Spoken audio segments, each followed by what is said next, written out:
విశాఖపట్నం జిల్లా భీమిలిలో వైఎస్ఆర్ కాంగ్రెస్ పార్టీ రాజ్యసభ సభ్యుడు విజయసాయిరెడ్డి కుమార్తె నేహారెడ్డి ఆక్రమించిన స్థలంలో మరోసారి జీవీఎంసీ అధికారులు కూల్చివేతలు చేపట్టారు. సముద్ర తీరంలో నేహారెడ్డి ఆక్రమించిన స్థలంలో ఇసుక లోపల ఉన్న కాంక్రీట్ నిర్మాణాలను ఈ రోజు జీవీఎంసీ అధికారులు కూల్చివేస్తున్నారు. సిఆర్జెడ్ నిబంధనల ఉల్లంఘనతో ఈ చర్యలు తీసుకుంటున్నారు.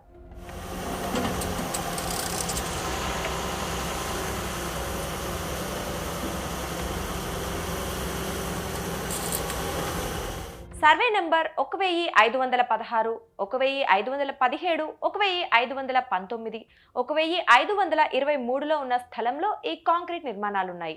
సుమారు 4 ఎకరాల స్థలంలో ఈ అక్రమ కట్టడాలున్నట్లు ఆరోపణలున్నాయి.